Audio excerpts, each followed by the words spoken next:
जय हिंद everyone, welcome to important for UPSC channel. और इस वीडियो में हम लोग विजन आईएएस का जो टेस्ट सीरीज़ कर रहे थे उसका सेकंड पार्ट करेंगे।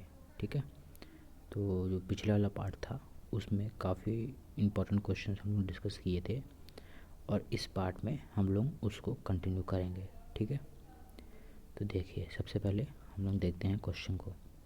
तो क्वेश्चन क्या है, which of the following are the devices of the direct democracy. ठीक है, तो रेफरेंडम है ना, यहाँ पे रेफरेंडम, रिकॉल, इनिशिएटिव, प्लेबिसाइड और हम लोगों को करेक्ट बताना है। ठीक है, ऑप्शन क्या है 1 2 1 3, 2 3 एंड 4, 1 एंड 4, 1 2 3 एंड 4। ठीक है, तो इसका जो आंसर होगा वो आंसर होगा डी। ठीक है, यानी कि ऑल फोर्स और चारों को चारों करेक्ट है। ठीक है, तो देखिए डेमोक्रेसी दो तरीके के होते हैं, डायरेक्ट होते हैं, इनडायरेक्ट होते हैं। ठीक है, जो डायरेक्ट डेमोक्रेसी होता है उसमें जो पीपल होते हैं वो खुद एक्सरसाइज करते हैं। ठीक है, जो सुप्रीम पावर होता है वो पीपल के पास होते हैं। ठीक है, जैसे कि स्विट्ज़रलैंड के केस में हो गया है ना, तो ये हमारा एग्जाम्पल हो गया डायरेक्ट डेमोक्रेसी का। ठीक है, तो अब चार डिवाइसेस होते हैं जिससे डायरेक्ट डेमोक्रेसी को हम लोग एक्सरसाइज करते हैं। ठीक है, वो क्या है, रेफरेंडम है, इनिशिएटिव है, रिकॉल है, प्लेबिसाइट है। ठीक है, तो ये चारों क्या होते हैं वो देख लेते हैं। देखिए रेफरेंडम जो होता है वो एक प्रोसीजर है। ठीक है, जहाँ पे प्रोपोज्ड लेजिस्लेशन रखते हैं। ठीक है, और जहाँ पे सेटलमेंट यानी कि जो डायरेक्ट वोट होते हैं उसको दिए जाते हैं। ठीक है,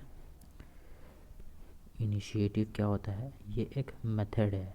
ठीक है, जहाँ पे पीपल जो हैं वो जो लेजिस्लेचर है, ठीक है, उसके ऊपर डायरेक्ट अपना वो दे सकते हैं। ठीक है, मतलब कि जो पीपल हैं वो डायरेक्ट प्रपोज कर सकते हैं बिल फॉर द इनैक्टमेंट।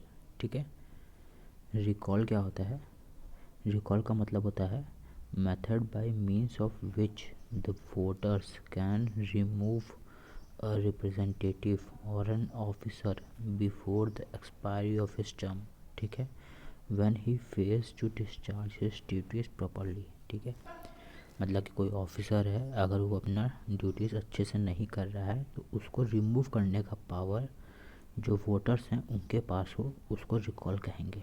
ठीक है, प्लेबिसाइड क्या होता है, प्लेबिसाइड एक मेथड है of obtaining the opinion of people on any issue of public importance.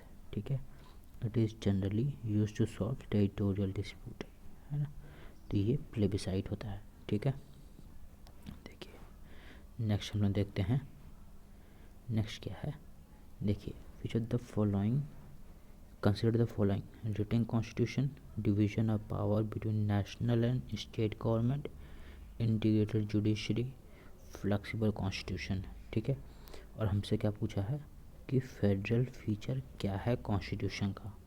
Option क्या है 2 only, 1 and 3 only, 1 2 only, 1 2 and 4 only.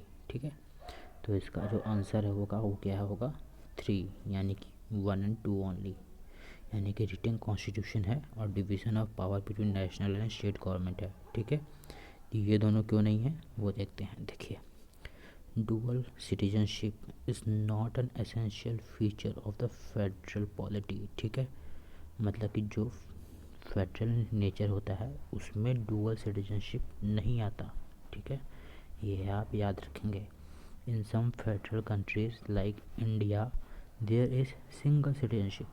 ठीक है, essential feature of a federal polity क्या क्या है, essential feature 2 set of polities. ठीक है, नेशनल लेवल पे और रीजनल लेवल पे।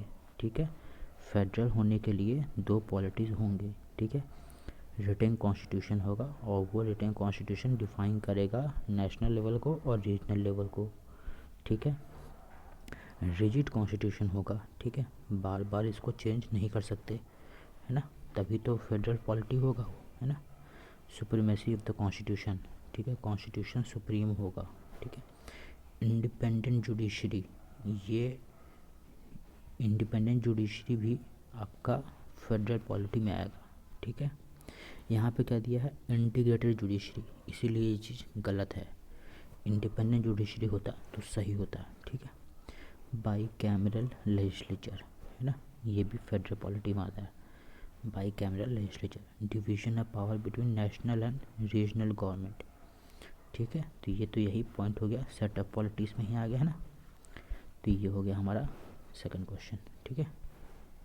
नेक्स्ट देखते हैं, देखिए, in the context of historical underpinning of the Indian constitution which of the following act gave recognition to the portfolio system, ठीक है। तो पोर्टफोलियो सिस्टम किस में आया था, 1892 में आया था, या फिर 1861 में आया था, 1919 में आया था, कि 1909 में आया था, ठीक है।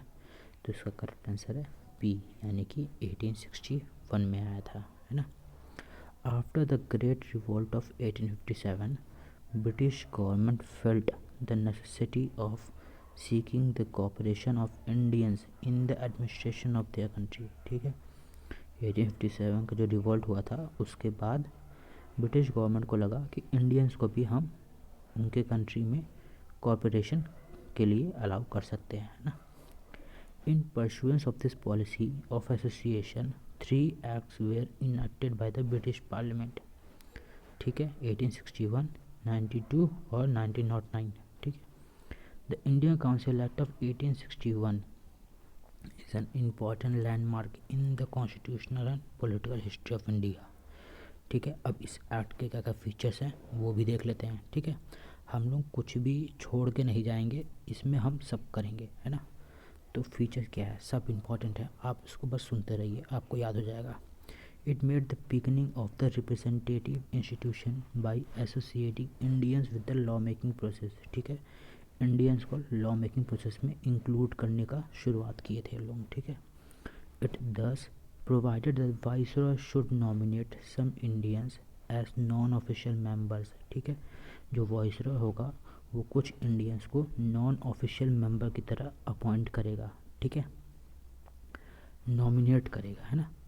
मेंबर्स एक्सपैंड होगा इससे काउंसिल। 1862 में Lord Canning the then viceroy, उस समय का जो वाइसरॉय थे लॉर्ड कैनिंग, 1862 की बात हो रही है ना, nominated 3 Indians to the legislative council, है ना। तो वो 3 इंडियंस को नॉमिनेट किए थे लेजिस्लेटिव काउंसिल में, है ना। तो कौन कौन थे वो, राजा ऑफ बनारस, ठीक है, महाराजा ऑफ पटियाला, है ना, और सर दिनकर राव, ये तीनों को लेजिस्लेटिव काउंसिल में लॉर्ड कैनिंग नॉमिनेट किए थे, ठीक है। It initiated the process of decentralisation by restoring the legislative power of Bombay and Madras presidency, ठीक है। तो डिसेंट्रलाइजेशन का रिस्टोर कर दिए थे, है ना। It also provided for the establishment of new legislative council of Bengal, North West province of Punjab and Punjab, which were established in 1862, 1886 and 1897, ठीक है। It empowered the viceroy to make rules and orders for the more convenient transaction of business in the council. It also gave recognition to the portfolio, ठीक है। हमारा जो question था वो portfolio के ऊपर था, ठीक है। तो इट गेव मतलब समझ रहे हैं आप, यहाँ पे किस एक्ट के बारे में बात हो रहा है, 1861 के एक्ट के बारे में बात हो रहा है, ठीक है। It gave the recognition of the portfolio system introduced by the Lord Canning in 1859, ठीक है। तो ये पूछ सकता है आपसे कि पोर्टफोलियो सिस्टम इंट्रोड्यूस कौन कराया था, तो ये लॉर्ड कैनिंग 1859 में कराए थे, है ना। Under this, a member of the Viceroy Council was made in charge of one or more department of the government and was authorized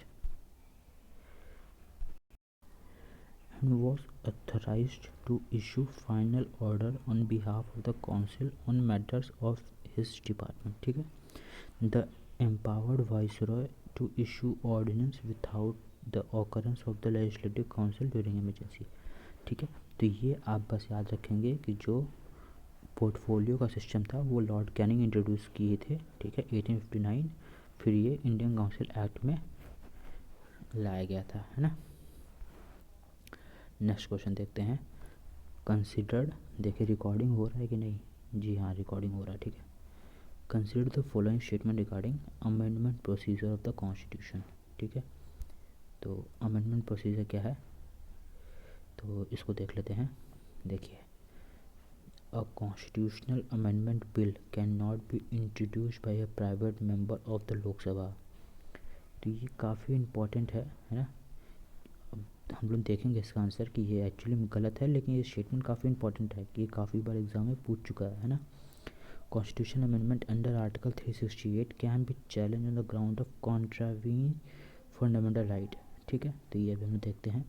correct पूछा है आपसे 1 2 बोथ नीदर, तो इसका आंसर होगा 2 ओनली, यानी कि सेकंड सही है, फर्स्ट गलत है, ठीक है। क्यों गलत है वो देखते हैं। There is no restriction in the constitution on who can introduce constitutional amendment bill, ठीक है। तो कॉन्स्टिट्यूशन अमेंडमेंट बिल कौन इंट्रोड्यूस कर सकता है, उसके ऊपर कुछ रेस्ट्रिक्शन नहीं है ना। A private member, any member of parliament who is not a minister can introduce such a bill, ठीक है। जो मिनिस्टर नहीं है वो भी इंट्रोड्यूस कर सकते हैं, ठीक है। तो कोई रिस्ट्रिक्शन नहीं है, याद रखिएगा। According to the 24th constitution amendment act 1971, amendment to the constitution under article 368 cannot be considered as law under article 13 and thus cannot be challenged for violating fundamental right, ठीक है। तो यानी कि ये बोल रहा है कि अंडर आर्टिकल 13 कोई भी जो लॉ बनेगा वो 368 के अंदर वॉयलेट नहीं हो सकता, ठीक है। However constitution amendment are subject to the basic structure doctrine, ठीक है। तो जो कॉन्स्टिट्यूशन अमेंडमेंट होगा वो बेसिक स्ट्रक्चर को वॉयलेट नहीं कर सकता। और ये हम लोग पहले पढ़े हैं कि बेसिक स्ट्रक्चर डॉक्ट्रिन किस में आया था, केशवानंद भारती केस 1973 में आया था, ठीक है। नेक्स्ट क्वेश्चन देखते हैं। अब देखिए, ये जो क्वेश्चन है, recently Marathi language has officially been granted the status of classical language apart from Marathi, which among the following group of languages are recognised as classical languages. तो ये करंट अफेयर्स का पार्ट है आपका, बहुत इंपॉर्टेंट क्वेश्चन है ये, है ना।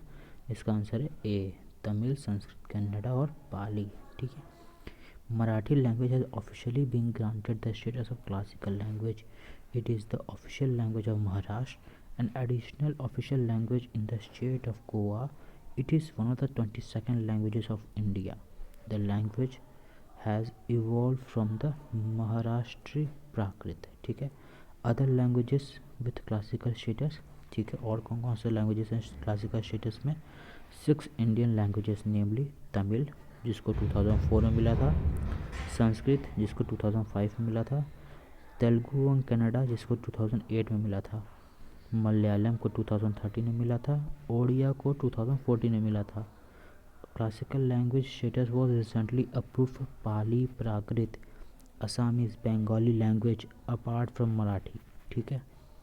तो बेनिफिट क्या है इसका, प्रिजर्वेशन कर सकते हैं, डॉक्यूमेंटेशन कर सकते हैं, ठीक है।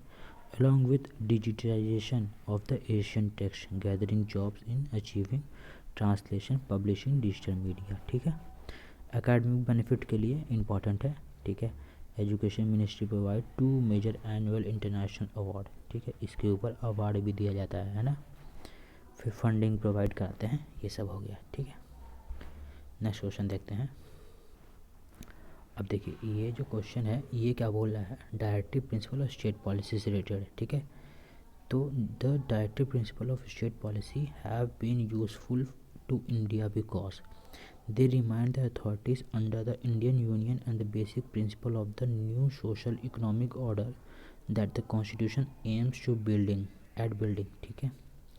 They help court in deciding the constitutional validity of the law.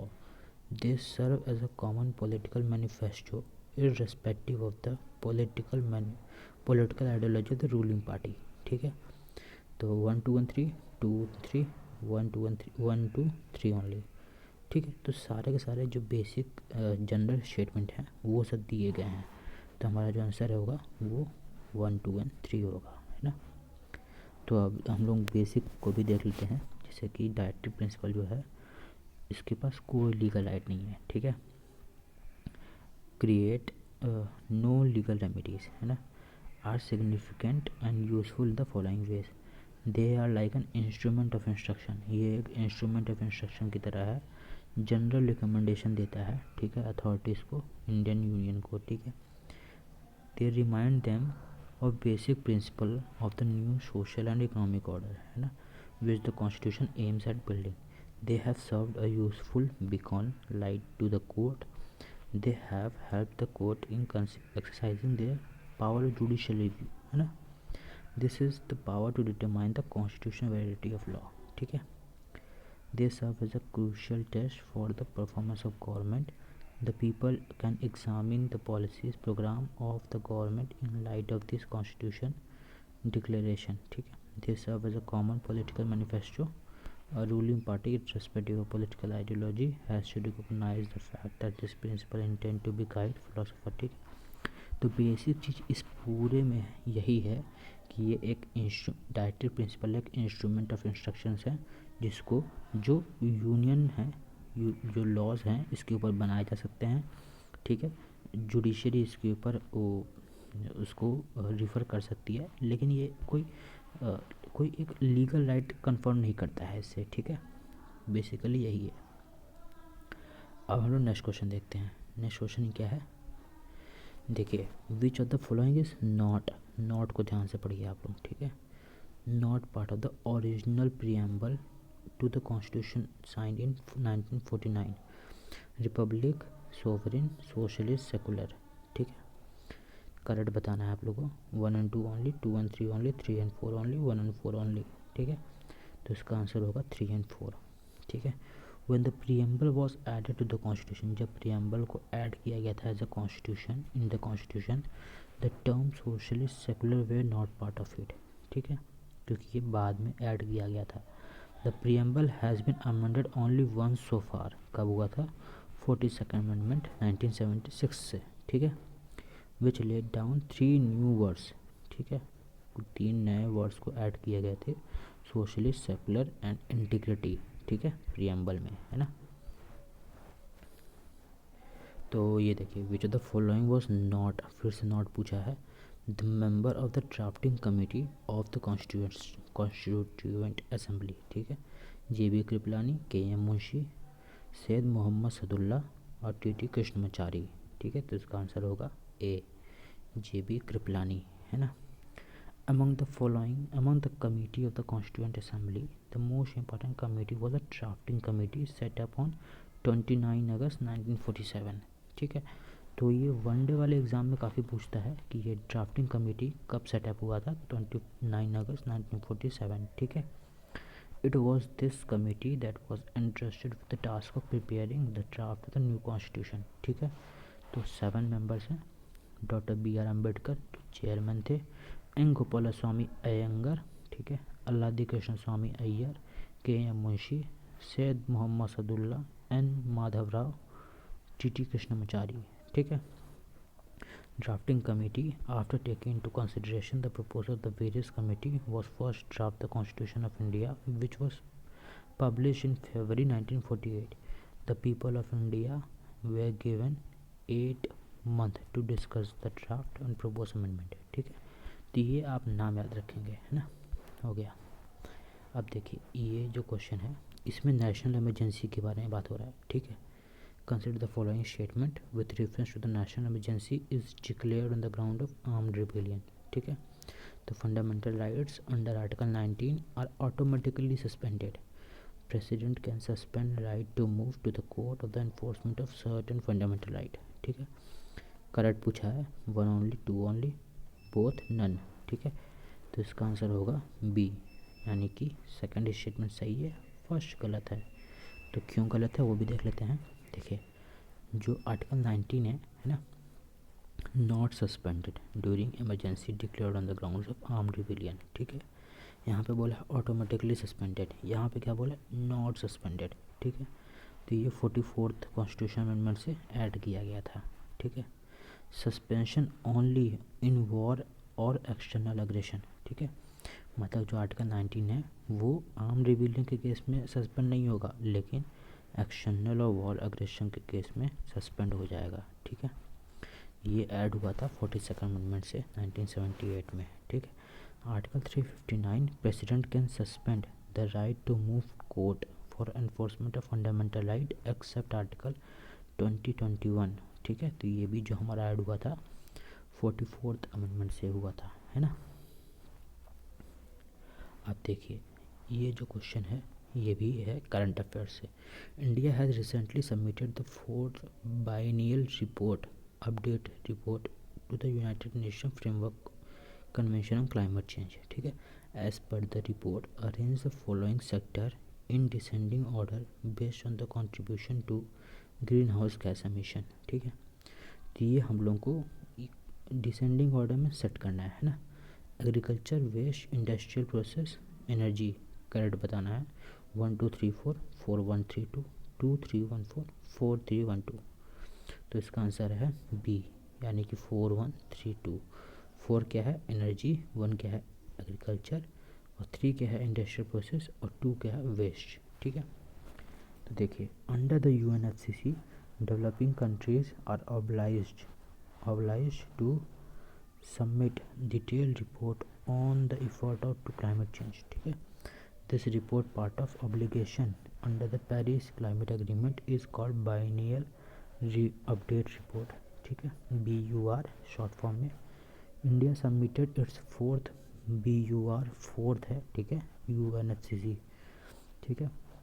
तो बाइनियल अपडेट रिपोर्ट जो इंडिया सबमिट किया है उसमें 3rd national communication and contains national green house inventory, ठीक है। तो हाईलाइट क्या है कि green house gas emission it has decrease 7.39%, ठीक है। सेक्टर वाइज एमिशन देखा जाए तो एनर्जी का सबसे ज़्यादा है, ठीक है, 75.66, एग्रीकल्चर का है 13.72, industrial process and product use का है 8.06 और वेस्ट का है 2.56, ठीक है। तो एमिशन इंटेंसिटी GDP का ये रिड्यूस हुआ है, फॉसिल फ्यूल सोर्सेस का ये बढ़ा है, ठीक है। Share of non fossil fuel sources है ना, green generation of carbon sink, ठीक है, तो ये भी बढ़ा है ना। फॉरेस्ट एंड ट्री कवर भी बढ़ा है, ठीक है। तो ये हो गया हमारा आज का पार्ट 2, है ना। अगर आपको ये अच्छा लग रहा है तो फिर आप बताइएगा और मैं आपके लिए और लेके आऊँगा, है ना। ठीक है, थैंक यू।